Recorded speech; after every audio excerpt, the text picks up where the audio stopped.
Hola, les doy la bienvenida al canal de Casio Educación México. Soy Claudia Leticia Méndez Bello, coordinadora académica. En esta sección de entrevista a líderes académicos, contamos con la participación del maestro Marco Antonio García Juárez. Bienvenido y muchas gracias. Hola, estimada Claudia. Hola, estimados maestros. Estamos aquí con mucho gusto y muchas gracias a ustedes, a Casio Educación, por la invitación. Y estamos aquí para servirles. Gracias.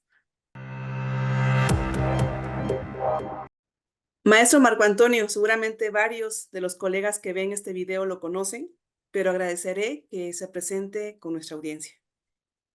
Claro, pues soy Marco Antonio García Juárez y soy originario de la montaña del estado de Guerrero. Ahí transcurrí estudiando en la escuela primaria y ya después tuve que venir a continuar mis estudios aquí en la Ciudad de México. Y ya en la reciente fase de mi retiro ya de trabajo, de mi jubilación, estoy viviendo ahora en la ciudad de Mérida. Por Muchas cierto, gracias.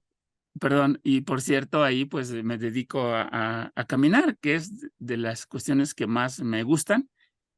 Y a lo largo de todos estos años, más de 25 años de trabajar con docentes, me gusta apoyarlos a implementar laboratorios de matemáticas. Muchas gracias, maestro Marco. Hemos tenido la fortuna, yo creo que varios de nosotros, de coincidir con usted en diferentes eventos y de conocerlo académicamente en diversos proyectos. Y bueno, en ese sentido, la entrevista va relacionado a lo que nos pueda comentar y que nos ayude a reflexionar juntos como grupo sobre el quehacer docente y cómo podemos ayudarnos entre todos de acuerdo a a donde pertenezcamos, a las instituciones o a las acciones que podamos realizar. En ese sentido, permito a hacerle la primera pregunta y digamos que dada su pertenencia y gran influencia en la comunidad docente, agradeceré que nos comparta cuáles considera que son las actuales características de nuestra comunidad docente, es decir, cuáles son los actuales intereses, necesidades, formas de trabajo, como podría decir que es hoy en día nuestra comunidad docente en México. Sí, muy interesante la pregunta. Y a lo largo de estos 25 años de estar trabajando con distintos grupos de profesores de educación básica y en algunos casos también con profesores de matemáticas de medio superior, eh, he llegado a establecer algunas características. Siempre se han preocupado los docentes en prepararse, pero a ellos les encanta prepararse más aún cuando estos cursos o talleres son prácticos, es decir, en donde los profesores se lleven algo que puedan implementar de manera inmediata en su grupo. Entonces, esto se relaciona con su quehacer docente. Y su quehacer docente pues, es trabajar los distintos contenidos que vienen en los programas, pero trabajar estos contenidos con distintas metodologías, con distintas maneras, con juegos, de tal manera pues que pudieran apoyarlos en un desarrollo profesional docente para que su función sea más óptima. Esa es una de las principales características, pero hay otras que son más de carácter, digamos, no relacionada con las matemáticas, sino algunas sugerencias sobre cómo trabajar con grupos numerosos o cómo trabajar con esta diversidad de los estudiantes, porque no a todos les va a encantar trabajar una determinada disciplina. Habrá alumnos que de plano no les guste. Entonces, ¿qué hacer en esos casos? Otras cuestiones es sobre cómo evaluar los aprendizajes. En fin, o sea, todas son de carácter eh, prácticos y hay una gran diversidad de problemáticas que hemos logrado detectar a lo largo de estos 25 años de trabajar con ellos y nos han comentado precisamente su problemática que viven. Entonces, a riesgo de adelantarme un poco a dar sugerencias específicas, El conocer estas características para los desarrolladores de programas de desarrollo profesional, es necesario tomarlos en cuenta, considerar estas características, considerar qué piensan acerca de su desarrollo profesional docente. Claro, hacer partícipe, digamos, a la comunidad docente de estos cambios y estas acciones que son para mejora a su quehacer. Exacto, que no Gracias, sean Marco. solamente receptivos, sino que se les tome en cuenta. Exacto. En ese sentido, y dado el escenario que nos comenta de la diversidad de problemáticas que puede haber, no solo tanto educativas, que a lo mejor tienen que ver con el conocimiento en sí, sino también como del sentido de cómo se vive en las clases, como mencionar esto de números, perdón, de grupos numerosos, eso es algo muy importante, que se vive una realidad en el aula y que a veces no se considera o se ve como separada de la actividad del libro, la actividad de aula, ¿no? Y cómo evaluar, esos son aspectos sumamente importantes que luego quedan fuera de a veces de las propuestas. Entonces, en este sentido, y dado el escenario que nos ha comentado, ¿cómo podemos? Y ahí, digamos, me incluyo y digo podemos porque también soy docente de formación y en mi quehacer pertenezco a diversas asociaciones de profesores, además de esta de coordinar el programa de Casio Educación. Entonces, a todos nosotros, digamos, actores de la educación, ¿cuáles considera que serán los mejores medios, los recursos o las formas en las que podemos apoyar a los docentes en su reflexión y en la construcción de las estrategias que mejoren su quehacer docente?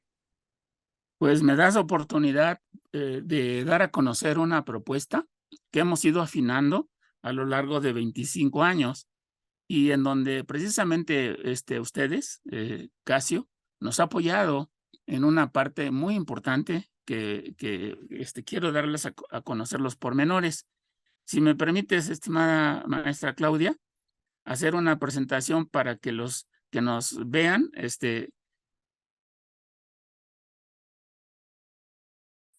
entonces voy a compartir pantalla para mostrarles algunas sugerencias sobre estas maneras que me pides y que en estos 25 años hemos logrado acumular experiencia.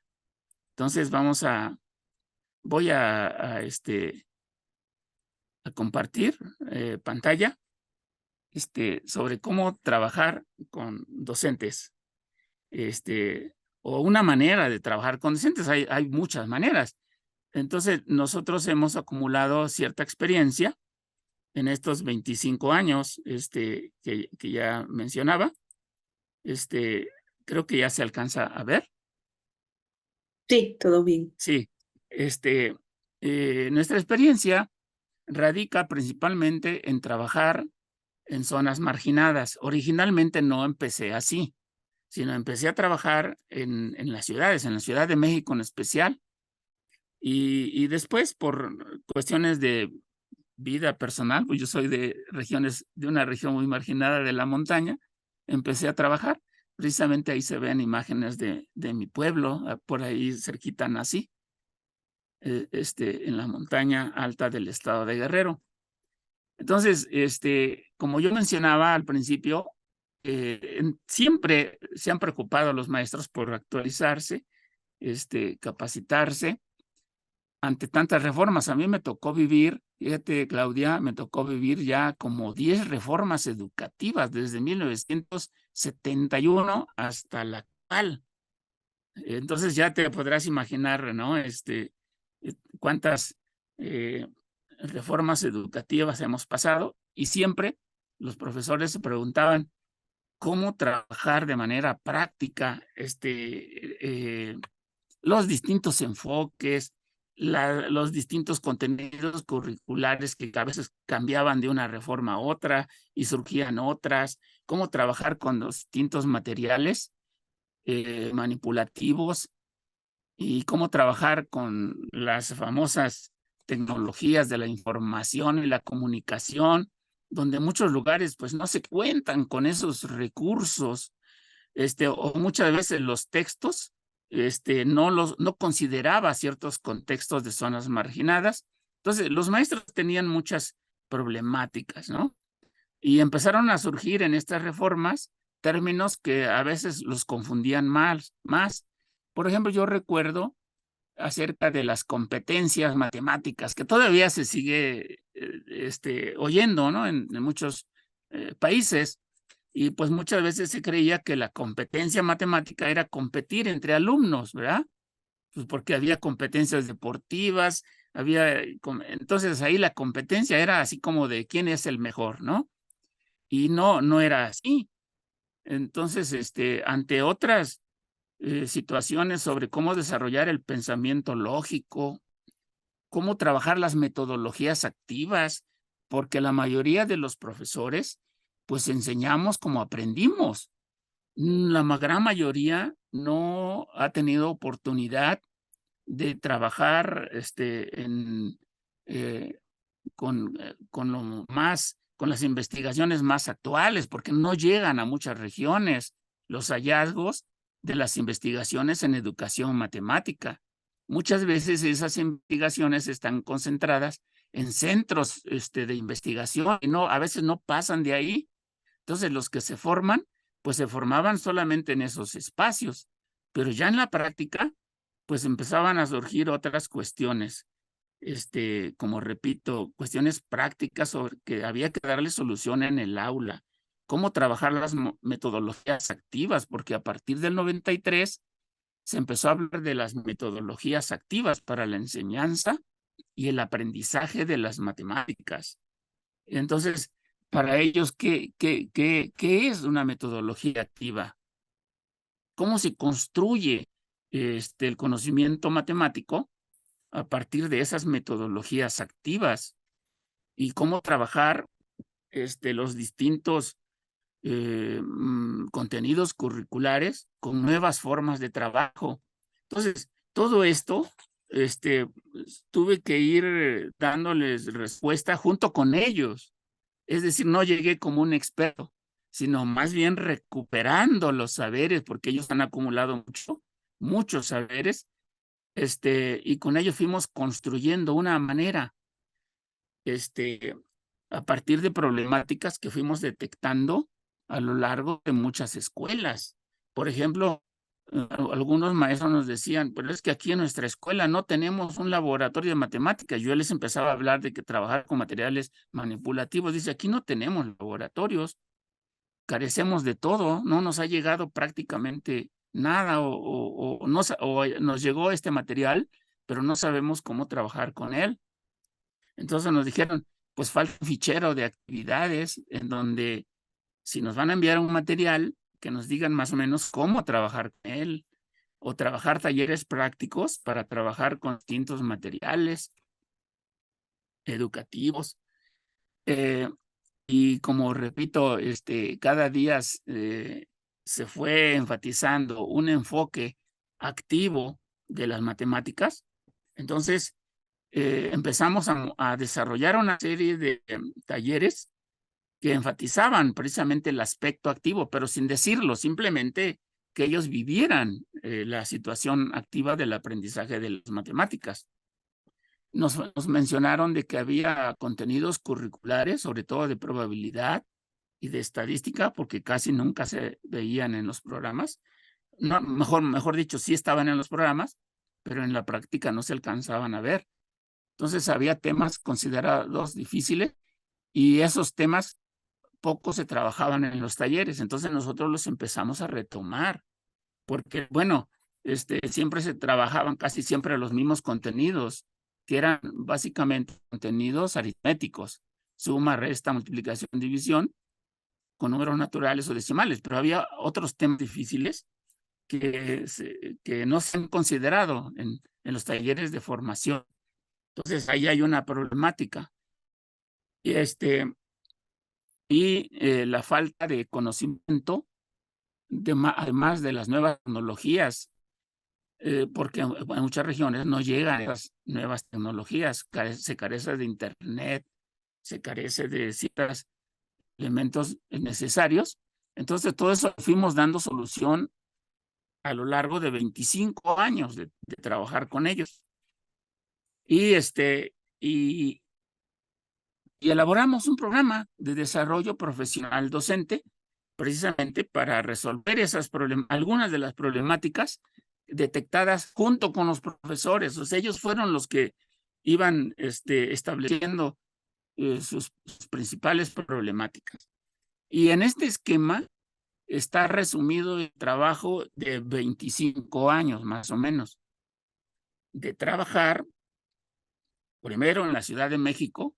Por cierto, hay una experiencia hermosísima porque en la Ciudad de México empezamos a implementar los primeros laboratorios de matemáticas en el año de 1995, 96 más o menos. Y ya después, pues esto se corrió a la voz y me invitaban a muchos lugares, pero fue en la montaña donde esto ya se implementó de una manera seria y a largo alcance. Entonces, el programa de desarrollo profesional del Laboratorio de Matemáticas lo empezamos a pilotear desde el año 2000, más o menos, 2004, 2005, en la región de la Montaña Alta, con sede en Tlapa de Comonfort. Y le dimos mucha importancia a 4 grandes columnas, ¿no? Cómo trabajar con los docentes para que ellos cambien su manera de concebir las matemáticas, o sea, en el fondo era eso, y de modificar su práctica en función del cambio conceptual de lo que significa las matemáticas y de lo que significa aprender matemáticas y enseñar matemáticas. Ese era así como el principal rubro, porque pues ellos decían que las matemáticas, como las aprendieron, pues enfatizaba mucho el aspecto algorítmico, ¿no? O sea, la parte procedimental, porque así las aprendimos durante mucho tiempo y así resolvimos muchos problemas. Bien, entonces, dado que las distintas reformas educativas fueron cambiando el enfoque, entonces le dimos mucha importancia a los enfoques de lo que son las matemáticas, de lo que significa el pensamiento matemático a lo largo de todas estas reformas, que fueron como 10 desde 1971. Y nosotros empezamos a retomar una visión sociocultural de las matemáticas. ¿Por qué sociocultural? Pues, en primer lugar, porque en muchos de estos lugares donde yo trabajé son zonas marginadas, zonas donde los niños, los profesores, viven en comunidades o pueblos originarios, donde se hablan otras lenguas, las lenguas maternas, el náhuatl, el mije, el zapoteco, etcétera, ¿no? Etcétera.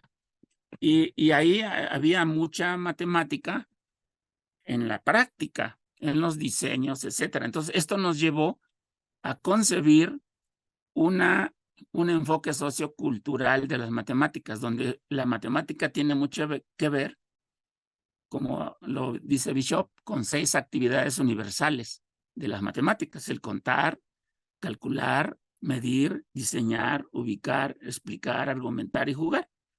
Y allí había mucho de eso, pero esa forma de concebir las matemáticas estaba separada de los programas. Entonces nosotros la recuperamos. Pero además, dentro del mismo enfoque, hay otra matemática que también vimos de que, aunque lo enfatizaban los programas, no aparecían ahí de manera clara sobre cómo las matemáticas se deben aplicar en el mundo del arte, ya no de la comunidad, sino en mundial. ¿Cómo aplicar las matemáticas en el mundo de arte, de la ciencia y de la tecnología? Porque nosotros vimos de que las matemáticas las estaban trabajando al interior de la propia disciplina, enfatizando la parte procedimental de hacer matemáticas y haciendo a un lado precisamente algo tan hermoso como son las aplicaciones de las matemáticas en el mundo del arte, ciencia y tecnología.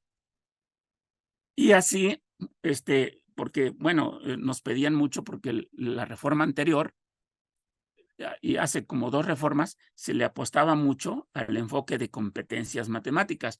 Ya no alcanzamos a cubrir esto porque las competencias matemáticas como enfoque se quitó de los programas, se eliminó, aunque sigue en otros países. Otro aspecto, diríamos yo, que es la columna vertebral, es los maestros en un programa de desarrollo profesional docente deben enfatizar mucho el conocimiento de distintas metodologías, técnicas y estrategias, pues para que los profesores tengan una diversidad de maneras de enseñar y de evaluar no solamente los aprendizajes esperados de antes, sino ahora los procesos de desarrollo profesional docente. Y ahí elaboramos una serie de módulos específicos, trabajándolos en talleres específicos en las distintas comunidades. No, ahorita no me voy a, simplemente es trabajar las distintas metodologías de manera práctica, no teórica, de manera práctica, con los profesores. Y un tercer aspecto, eso también les encanta mucho a los profesores, les encanta trabajar con materiales manipulativos, con materiales bibliográficos, porque ellos decían que necesitaban guías, que necesitaban notas, que necesitaban cuadernos de trabajo para donde se viera cómo trabajar con distintos materiales manipulativos y cómo trabajar las nuevas tecnologías, incluida la calculadora, incluidos los simuladores virtuales.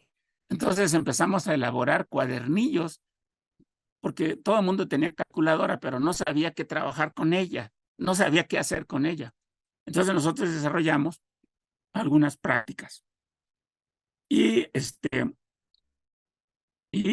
empezamos a trabajar los simuladores virtuales, que es lo más moderno. Eso tardó muchísimo más porque no era tan fácil el preparar a los docentes a trabajar simuladores virtuales en comunidades separadas. Y como nos interesaba trabajar con la comunidad, desarrollamos actividades extracurriculares para un trabajo donde se incorporaran los padres de familia. Entonces ahí empezamos a trabajar. Sobre todo hay un programa que se llama Construcción de Cuerpos Geométricos con el Cubosoma. Eso gustó mucho y nos apoyó un maestro del estado de Morelos y actualmente sigue implementándose ese programa. Fue muy exitoso, lo asumieron casi todas las escuelas y ellos lo han seguido mejorando. Entonces, a grandes rasgos, este es el programa de desarrollo profesional que utiliza la parte práctica, pero sistemática, y todo esto que se ve aquí se va desarrollando gradualmente. Y en este mismo tenor, se van proponiendo al interior de los talleres las distintas metodologías y las distintas estrategias de enseñanza. ¿A través de qué? De proyectos. ¿Pero proyectos de qué? De arte, de ciencia y tecnología. Nosotros tenemos alrededor de 10 años trabajando estos proyectos de arte, de ciencia y tecnología. Le dimos mucho énfasis al trabajo con actividades electrónicas interactivas, como yo te mencionaba, incluyendo la calculadora y las graficadoras virtuales. Trabajamos mucho la comprensión lectora, porque ahí nos dimos cuenta de que ese es un problema muy grave. Yo diría que mucho más grave que la enseñanza y el aprendizaje de las matemáticas, que es la comprensión lectora. Quizá porque pues ellos manejan una lengua materna y, como repito, hay conceptos que son de ciudades, de español, pues no alcanzan a comprender ciertos referentes. Entonces había que que regresar a los conceptos que, que se da ahí. Entonces, por ejemplo, yo me di cuenta de que algo tan simple como es contar, se pronuncia el 1, 2, 3, 4, etcétera, en la lengua de Mapé, algo así, de manera diferente, y la entonación es diferente si se trata de personas o se trata de cosas. O sea, no es lo mismo contar personas, porque se les da otro trato, que contar cosas.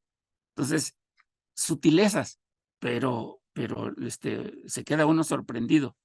Entonces, tuvimos que escribir cuentos y narraciones matemáticas de esas regiones para trabajar contenidos curriculares. Y también otra estrategia que dio muchos resultados, incluso para trabajar con la calculadora, con simuladores virtuales, juegos para trabajar con la calculadora, juegos para trabajar con simuladores virtuales, y sobre todo los juegos con extracurriculares.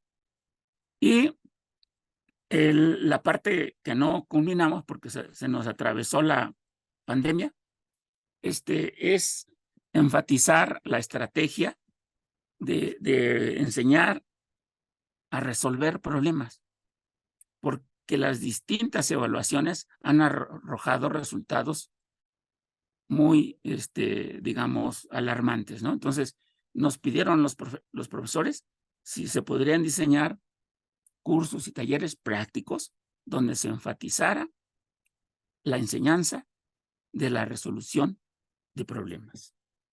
Entonces, como ves, es bastante amplio, y bueno, se puede trabajar, se puede decir muchas cosas, pero a grandes rasgos, esta es la parte, digamos, novedosa, ¿no? ¿Y por qué me gusta tanto esta parte de laboratorio de matemáticas, estimada Claudia? Fíjate que porque nosotros abordamos, producto, te digo, de esta interacción con los docentes. Muchas de estas cosas no se crearon así, de que se me ocurrió, no, no, no, sino que las mismas problemáticas de los profesores, decían los profesores, oiga, es que yo tengo niños bien inquietos, cualquier maestro los tiene, dice, no hay cómo tranquilizar, son kinestésicos, muy activos. Hay otros que no hablan, hay otros estudiantes que nomás se te quedan mirando, hay otros que decían, es que hay alumnos que tienen problemas de audición, problemas visuales, y a veces nosotros los decimos como que no aprenden matemáticas sin considerar toda esta diversidad de formas de, de enseñar. Entonces, empezamos nosotros a considerar estrategias para los niños kinestésicos, para los auditivos, verbales, lingüísticos, para los visuales, o para los abstractos, que también hay genios, niños genios, donde pues, ellos ya desde un principio hacen sus cuentas de manera abstracta. Entonces, se puede decir mucho, muchísimo sobre, es una verdadera mina el trabajar con los docentes. Se pueden hacer investigaciones, y en la práctica, ¿verdad? Ante toda esta diversidad. Pues hasta aquí, es nuestra propuesta, estimada Claudia. Maestro Marco, muchísimas gracias por lo que nos ha compartido. A lo largo de estos 25 años, la construcción, sistematizar todas las experiencias, y algo que ha dicho que es muy importante reconocer, participar en conjunto con el profesor. Es decir, no es una persona, digamos, usted o el grupo que asiste de su trabajo, no son personas ajenas a la comunidad, sino que pertenecen a la comunidad, reconocen la naturaleza propia del grupo y cómo trabajan. Y sobre todo lo que mencionó en esta propuesta, sobre la diversidad cultural, es decir, esto de no contar, no es lo mismo contar objetos que contar personas, es decir, el algoritmo puede ser, o la forma en la que aparecen estos números simbólicamente, pueden ser la misma, pero el significado es diferente. Y en ese sentido es donde toma matices muy importantes y de sumo cuidado para trabajar en comunidades que somos diversas todas, ¿no? Em, Además, mencionaba sobre el carácter lúdico y en sí como que no es per se el algoritmo, ¿no? Sino darle prioridad a estos significados, que de alguna manera priorizar la naturaleza, el conocimiento matemático en sí es ser incluyente, pero a veces los procesos escolares son excluyentes. Entonces fue muy interesante escuchar todo lo que es la propuesta. Actualmente sigue compartiendo pantalla con una de las diapositivas y vemos lo diverso que es todos estos ejes con los que ha construido su propuesta. Maestro, en ese sentido, no sé si desea dejar de compartir y voy Sí, con la tercera pregunta, porque es algo que ya he estado comentando y con lo que también hizo mucho énfasis en este bloque de contarnos la propuesta que ha desarrollado y trabajado a lo largo del país en realidad.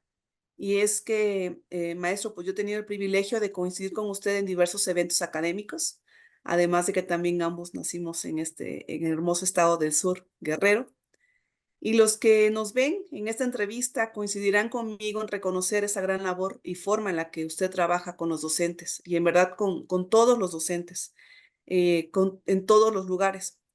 Agradeceré que nos pueda compartir sus reflexiones sobre la importancia de llegar a todos los docentes, a ellos, a ellas, pues lo hemos visto colaborar con diversas instituciones y en diferentes puntos de la República Mexicana. sí, he tenido la fortuna, estimada Claudia, fíjate, de trabajar en educación especial. Entonces ahí aprendí, me hicieron como más humano, un docente más humano, sobre ver cómo aprendían en el álgebra los débiles visuales, los ciegos. Entonces hubo un especialista en que veía cómo les enseñaba álgebra con, con, este, con el geoplano y otros materiales. Entonces ahí aprendí a trabajar con débiles visuales, con débiles de audición, pero también con niños genios. Hace muchos años existió el programa de niños sobresalientes. Entonces tuve oportunidad de trabajar en ese programa y elaboramos pues muchas actividades primero para identificarlos, ¿no? A los niños talentosos en matemáticas, y luego atenderlos. Entonces ahí aprendí muchas cosas, pero también tuve la oportunidad, fíjate, de trabajar con educación de adultos en el INEA. Fui jefe de departamento y elaboramos una nueva manera de atender a esa población, porque ellos ya conocen muchas matemáticas, que la han aprendido a lo largo de toda su vida, y, y surgió el modelo de educación para la vida y el trabajo, y está en internet, ¿no? En todo lo que nosotros hicimos. Y elaboramos, trabajamos con la UNAM y el Politécnico y el Tecnológico Monterrey para trabajar de una manera interactiva los procesos de alfabetización en comunidades sumamente apartadas. Entonces, yo como era el jefe de departamento, pues tuve la oportunidad de visitarlos en vivo y en directo a esas comunidades de casi toda la República Mexicana. Y yo de formación, pues he sido profesor de secundaria desde 1985 hasta que me jubilé frente a grupo. Entonces, y tuve la oportunidad también de estudiar una maestría en el CIMBESTAP, en donde quería yo precisamente aplicar eso que yo te mencionaba, de lo que a veces se aprende en, en un centro de investigación, con lo más moderno de la investigación, y la práctica. Entonces ahí yo tuve la oportunidad de hacer ese contraste, ¿no? ¿Qué tan viable es o qué dificultades se encuentra, ¿no? Bueno, entonces, producto de esa experiencia, pues, digamos que eh, me puedo ya ver un panorama a lo largo de cómo hacer recomendaciones para trabajar en la formación docente, por experiencia propia, por estudios y con esta experiencia de trabajar en zonas marginadas, este, eh, para modificar la concepción de lo que son las matemáticas, para modificar la práctica docente, porque al final de cuentas es lo que queremos, porque si no queremos cambiar y queremos seguir igual, puede haber miles de cursos y no va a pasar nada. Entonces, esta recomendación que ya de manera respetuosa sugiero ahora es acercarse con las autoridades educativas. En primer lugar, ¿quiénes son las autoridades educativas? Bueno, jefes de enseñanza, supervisores escolares, el director de una escuela, los jefes o los coordinadores académicos de una escuela y los profesores. Acercarse a ellos para apoyarlos, escuchando cuáles son sus problemáticas. Como yo mencionaba, o sea, partir de esas problemáticas y de colaborar con ellos para tratar de superar las dificultades. Ese es el primer punto. Entonces, en función de eso, ya, pues, si uno no tiene la solución, pues buscar con los especialistas. Como por ejemplo, yo te mencionaba de que pues yo mismo tenía dificultad en trabajar las nuevas tecnologías o las calculadoras. Entonces, yo me acerqué a Casio en su momento y ellos me apoyaron. Y yo les dije, pero es que va a ser en una comunidad o va a ser en tal lugar. Y no pusieron reparos, siempre dispuestos a apoyar, ¿no? Entonces, nos facilitaron las calculadoras, nos facilitaron lo que en su momento había. Y nos facilitaron a un especialista, desde saber encender la calculadora, saber apagarla, saber programarlas, en fin, nos enseñaron muchas cosas. A eso me refiero de que es algo también comunitario, ¿no? Entonces, no siempre nosotros tenemos la solución, sino que buscamos quien nos apoye y lo invitamos a estos cursos de sensibilización inicial que se acuerdan con las autoridades educativas. Esto es muy importante. Si no hay este proceso de sensibilización, probablemente los talleres de desarrollo profesional, cualesquiera que sea, van a fracasar. Entonces, ¿por qué digo esto? Porque son las autoridades educativas los que tienen las condiciones materiales al aula, los salones y a veces también los permisos para que los docentes asistan a un taller. De lo contrario, pueden asistir como quien, o sea, se ofrece un curso X, ¿no? Va al que quiere, pero a veces no hay incluso ni compromisos. No sé si me explico, o sea, van a 20 talleres de grandes especialistas, ya se inscribieron, lo tomaron, pero a veces lo que aprendieron ahí, a veces, digo, no se aterriza en, en el aula. ¿Por qué? Porque a lo mejor eso no respondía a las necesidades de esos docentes. Entonces, es muy diferente cuando partes de problemáticas negociadas con los directores, con las autoridades educativas, porque ahí sí hay un consenso con ellos y sobre eso se va a trabajar. Y al trabajar con los profesores, ellos tienen oportunidad de pilotear y probar lo que se vio en el taller. Entonces, eso también es un aspecto muy importante.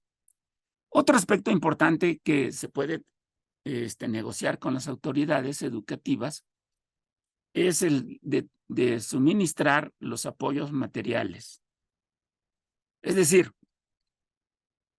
el profesor hay que atenderlo como se merece, ¿no? Organizamos a veces el cafecito, el almuerzo, ahí mismo nos vamos a preparar y ahí mismo vamos a comer, no andan las carreras. adecuamos el aula especial para trabajar con los docentes. Si se requieren materiales, pues se negocian con las autoridades de las hojas, pegamento, regla, calculadora, geoplanos, tangramas, etcétera, ¿no? Etcétera, etcétera, etcétera. Eso es otro aspecto que también hay que considerarlo. El otro aspecto es de que se den a conocer con anticipación qué es lo que van a aprender los profesores. O sea, no ir así, sino sobre qué aspectos que anteriormente se identificaron como problemáticos y que pues muchas veces ellos entonces eso tiene mucho que ver con el director o el supervisor para obtener la información con los propios docentes. O sea, ¿cuáles son las principales problemáticas que han detectado en la escuela, en la zona escolar? Y sobre eso trabajar con los recursos, con los materiales, con los tiempos, con la organización. Los docentes son extraordinarios organizadores cuando se les deja en posibilidades de que ellos sean los propios organizadores. Entonces, ese es otro aspecto importante. Y cuando se les menciona de que puede haber un programa de desarrollo profesional a mediano y a largo plazo, entonces ven la seriedad, porque no es nada más un taller y vimos y se divirtieron y adiós. El especialista se va, los maestros se van y ya no hay seguimiento. Como les mostré hace rato, el programa de desarrollo profesional es muy abundante. O sea, es como para trabajar 5 años, 3 años, 4 años, o sea, y se va mejorando. A eso me refiero de dar un verdadero programa de desarrollo profesional a corto y a largo plazo. Aunque también se vale los cursos de sensibilización, que puede ser nada más un taller. Entonces, son etapas. Talleres de sensibilización, una vez que ya se convencieron las autoridades y le vieron bondades a ese tipo de talleres, entonces ya se establece un compromiso a mediano y a largo plazo, en donde intervienen otras instituciones. Estoy pensando, por ejemplo, ahorita instituciones privadas y de la propia Secretaría de Educación Pública. Y una tercera fase dentro de todo esto tiene que ver con culminar, con organizar un congreso regional sobre esa temática que se está trabajando. Esto fue quizá lo que en nuestro caso nos dio mucha fama, los congresos, porque era muy difícil que vieran todo el proceso, o sea, porque había que ir a comunidades. En cambio, el congreso, nosotros ya invitamos a muchas personalidades del Estado o de la República Mexicana a una comunidad que fue seleccionada. ¿Y por qué fue seleccionada? Porque los docentes así lo pidieron, porque las autoridades educativas así lo solicitaron. Y los que han ido, es una verdadera experiencia que no han encontrado en otro tipo de congresos. ¿Por qué?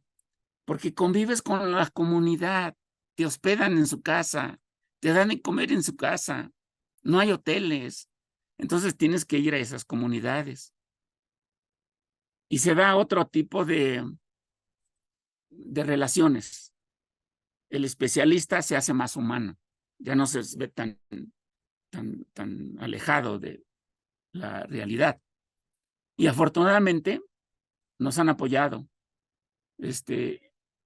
Grandes, de veras, no quiero decir nombres porque se me van a olvidar algunos, pero grandes personalidades del mundo de la investigación nos han acompañado a estas comunidades con este espíritu. Entonces, cuando se organiza un congreso regional, es una fiesta de la comunidad. Es una fiesta, son verdaderas fiestas porque se da a conocer la gastronomía, las artesanías, lo que es nuestro pueblo. Y es algo maravilloso. O sea, la formación, la capacitación, la actualización no está desligada de la cultura del pueblo, sino que está muy cercana. Entonces, a grandes rasgos, digamos que para llegar a organizar un congreso, hay que trabajar bastante desde los primeros procesos de sensibilización hasta llegar a que, porque los organizadores son ellos. Ya mi labor es simplemente como enlace de invitar a los camaradas, a los amigos, talleristas de toda la República y van con mucho gusto. Pero el trabajo real es de la comunidad. Maestro Marco, muchísimas gracias por lo que nos ha compartido y la verdad que comentarnos sobre estos congresos regionales al menos me hizo recordar a todos aquellos a los que he podido participar y que he tenido la fortuna de participar en varios desde que me estaba formando hasta que actualmente pertenezco a una institución, digamos, como es Casio Educación, y que ya visito a estos congresos o participo de otra forma, a lo mejor mucho más institucional, pero tienes razón, ese sentimiento de camaradas, de colegas, de todos juntos podemos, todos juntos construimos. Algunos colegas que puedan ver este video y puedan comentar ahí en el canal de YouTube. Hay congresos donde, no sé, a lo mejor pudiera ver como que de plano te la pasas escribiendo todo el tiempo, ¿no? Apuntando todo lo que te dicen, como los tips. Y a mí lo que me gusta de este tipo de congresos es que son sumamente críticos.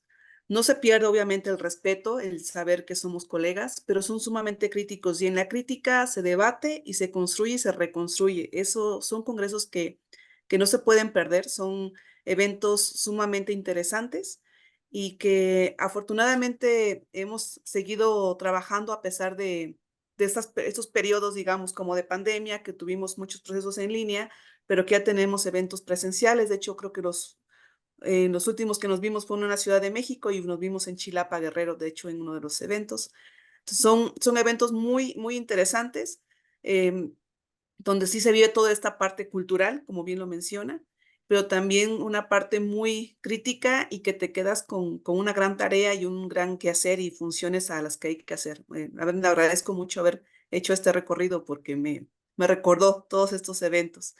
Y también tengo la fortuna, entonces, maestro, de haber participado en estos proyectos con ustedes y, y de ver todas estas vertientes, o sea, digamos, quien nos esté viendo, quien sea profesor, profesora, quien sea autoridad académica, jefe de enseñanza, de zona, a lo mejor también que tengan la función de vinculación, directivos, subdirectores, todas esas autoridades académicas que tengan una función, es decir, también tener esto a lo que usted estaba llamándonos, a vincularnos a que realmente yo tengo funciones hasta cierto tipo y sé que requiero de alguien más o de instituciones más para poder lograr otros objetivos en beneficio común de la comunidad docente. En ese sentido, maestro, quisiera que nos pudiera regalar un mensaje de cierre, invitación, como usted guste, para cerrar esta entrevista. Pues nuevamente compartir la pantalla, porque creo que ahí traigo algunas evidencias, recuerdo, que pudieran servirme para esta cuestión. Miren, si se pudo en las regiones más marginadas de la República, ahí hay unos puntitos rojos, no sé si lo alcanzan a ver, ¿verdad? Hace como 12 o 15 años empezamos en Acapulco.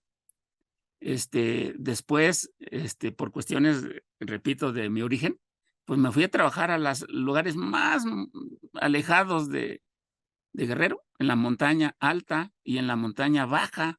Entonces empezamos a trabajar en esos puntitos rojos y fue algo extraordinario, de veras. En Xochihuahuatlán, San Miguel Comitlipa, Huamustitlán, Alpoyeca, Coyahualco, Malinaltepec, Mixtecapa, Totomistlahuaca, Tlapa, Ocuapa, Mayotepec, Tlamajalcingo. O sea, estoy hablando de comunidades donde ni siquiera a veces aparecen en el mapa.